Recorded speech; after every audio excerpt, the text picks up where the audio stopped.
dikit ya. Nah ini. Padahal ini jejak-jejak peradaban yang sangat ilmiah ya. Ilmu geografi ya, ilmu geografi, paleontologi, ilmu arkeologi. Nah, ini entah tulang apa ini. Kelihatan juga makhluk laut ini. Buaya itu katanya ada di sini. Guys, jangan lupa like, subscribe, dan komen ya kan.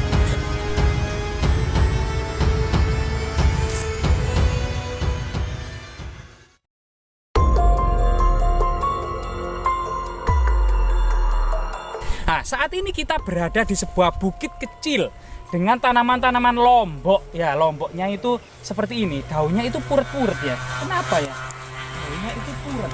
Nah, lomboknya itu sebenarnya banyak ya, gede-gede juga, panjang-panjang. Nah, ini tanaman lombok. Nah, ini di antara semak-semak belukar. Ini bukitnya itu sangat aneh memang.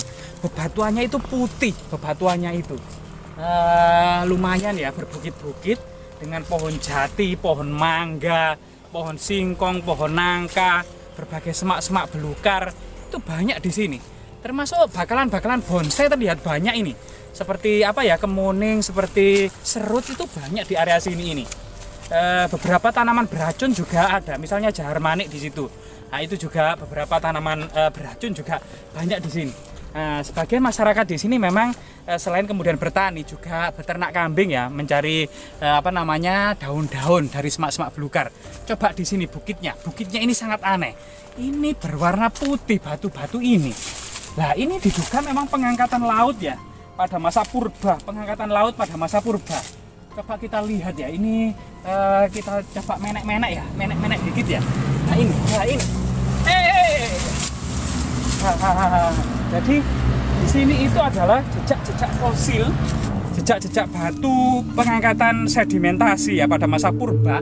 Artinya memang pernah suatu saat tertentu ini merupakan sebuah lautan yang dalam, kemudian mengalami pengangkatan menjadi rawa-rawa. Setelah menjadi rawa-rawa, kemudian menjadi gunung. Nah, ini sebuah proses terbentuknya kemudian Pulau Jawa yang bagian utara di sini, atau disebut juga dengan Pegunungan Kendeng. Ini batunya cukup antik ya. Nah, di sini memang akan mengandung jejak-jejak fosil. Nah, coba ini putih sekali. Nah, ini bulat-bulat ini apa ya? Apakah fosil ya? Nah, ini. Nah, ini ya. Ini. Nah, jejak-jejak sedimentasi seperti ini. Jadi ini jejak-jejak rawa-rawa purba. Jejak-jejak rawa-rawa purba, termasuk kemudian ya endapan purba ini. Ini batu yang sangat misterius juga.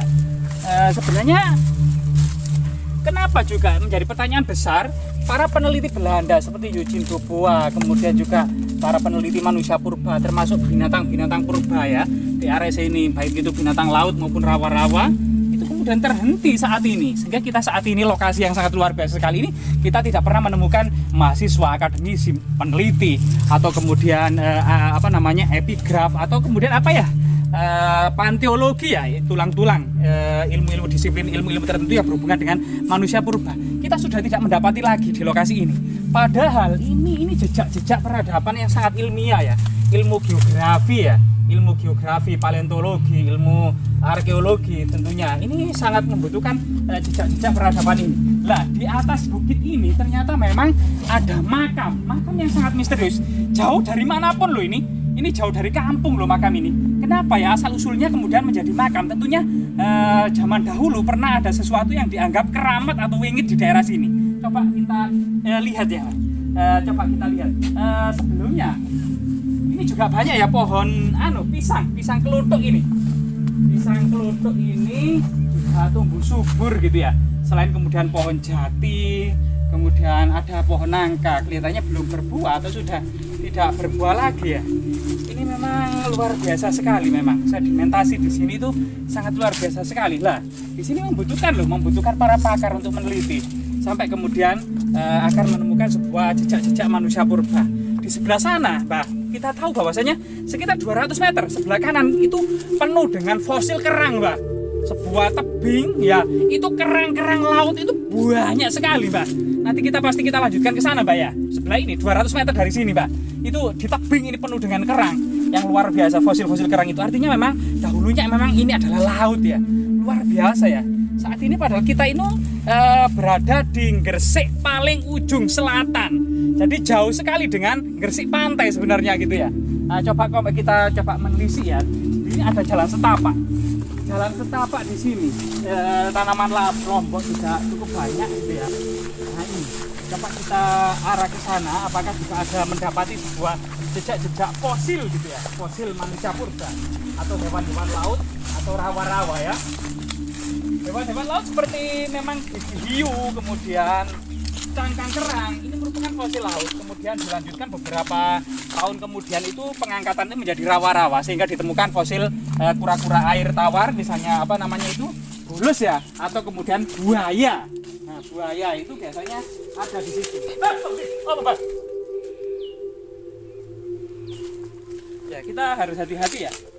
Kemungkinan memang siang-siang bolong seperti ini itu memang ada hewan-hewan reptil yang berjemur atau bertengger di atas pohon-pohon dan semak belukar ya. Biasanya bunglon Pak tadi, bunglon biasanya. Ini, coba ini ada kerang ini Pak. Kerang apa ini? Iya. Nah, seperti ini. Jadi ini ada fragmen cangkang kerang yang berumur sekitar ya jutaan tahun silam ya. Fragmen kerang. Artinya sekali lagi memang ini adalah laut. Bukan sesuatu yang mitos ya, bukan sesuatu yang menghayal ya. Di sini itu ternyata banyak fosil kerang seperti ini. Yang artinya memang dahulunya sini itu adalah lautan. Sini itu lautan. Ini kerang lah, banyak ini lah. Lah ini kan fosil. Lah, fosil fragmen kerang ini yang sudah pecah menjadi puing-puing ini banyak sekali. Ya ini, coba kita lihat yang utuh ya. Bisa untuk dibawa pulang karena berserak dan tercecer sebagai kemudian kenang-kenangan ya. Nah ini juga ada fosil remis. Ini remis, ini artinya rawa-rawa, kehidupan rawa-rawa purba gitu ya. Nah itu artinya memang di sini dahulu itu jejak lautan memang. Nah banyak fosil. Nah ini entah tulang apa ini, kelihatan juga makhluk laut ini. Lah inilah ini kan, betul kan? Ini lautan ini, padahal jauh sekali dengan laut ini ya Pak ya. Jauh sekali dengan laut, tetapi banyak fosil kerang, fosil lautan, banyak sekali.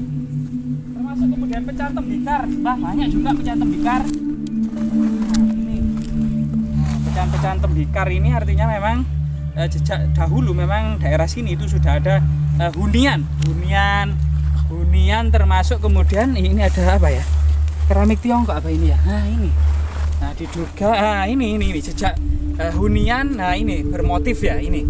Diduga memang ini sudah dikelola atau perkampungan kuno pada masa Majapahit itu ya. Itu sudah ada di sini. Sehingga kemudian secara stratifikasi tinggal di sini cukup lama ya. Mulai dari era laut, era rawa maupun kemudian era prasejarah tentunya ya. Jejak-jejak prasejarah yaitu hunian-hunian prasejarah sampai kemudian pada masa peradaban kuno telah dihuni memang. Peradaban kuno itu telah dihuni oleh perkampungan era peradaban kuno hingga sampai saat ini, sehingga berkesinambungan ya.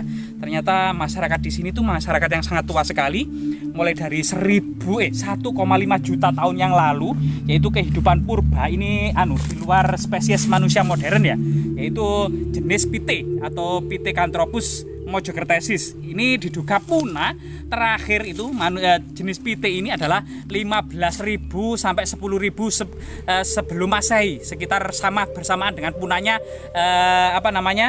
mamut. Jadi punahnya mamut, kemudian macan bertaling belati ini juga bersama dengan punahnya manusia purba awal yang dimulai dari sekitar 1,5 juta tahun yang lalu. Jadi ternyata memang ya alam Indonesia itu cukup kaya. Ada sebuah proses yaitu dimulai dari sebuah lautan menjadi daratan, adanya kehidupan. Begitu juga adanya kita itu juga tidak terlepas dari kemudian eksistensi dari para leluhur kita. Sehingga kemudian kita pun kemudian ada saat ini itu karena memang perjuangan para leluhur kita. Sehingga kemudian berbagai tinggalan seperti ini, baik ekofag ya, artinya ekofag itu adalah sebuah area yang penuh dengan jejak-jejak peradaban, itu ekofag seperti ini, termasuk kemudian fosil-fosil laut, fosil-fosil manusia purba dan lain sebagainya. Nah, ini tetap kita harus lestarikan, terutama kita edukasi. Ada sebuah kawasan yang tentunya kawasan-kawasan seperti ini tiada duanya di dunia. Sehingga banyak peneliti Eropa itu datang ke sini semata-mata karena keunikan dari Pulau Jawa ini sesuatu yang patut kita syukuri dan semoga tetap lestari ya.